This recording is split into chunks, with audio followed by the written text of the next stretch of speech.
Welcome to TCA Radio with Clint Hackney. The White Horse Tavern in Newport, Rhode Island is the oldest operating restaurant in the United States and is acknowledged to be the 10th oldest place to eat in the world. The White Horse Tavern has served food to guests since 1673. Clint Hackney fills you in on this little but big piece of American history. It's one of his favorite spots.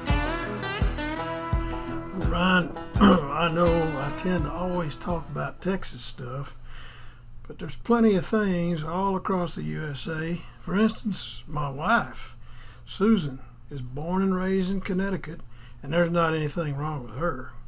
In fact, she introduced me to my favorite tavern some 20-odd years ago in Newport, Rhode Island.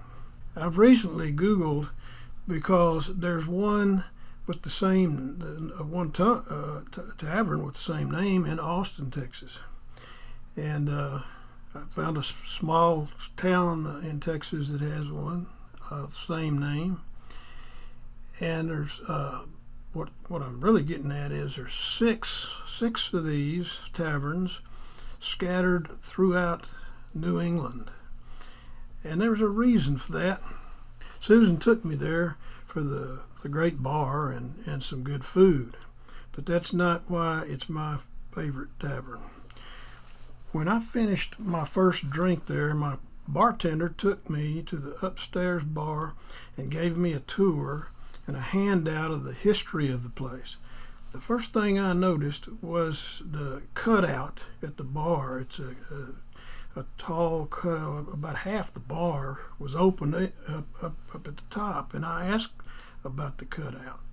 And when the guy told me that the bar was a regular hangout and meeting place for George Washington and his gang, well, I was, and the problem was, George was so tall, they had to do a cutout for him to be at the bar.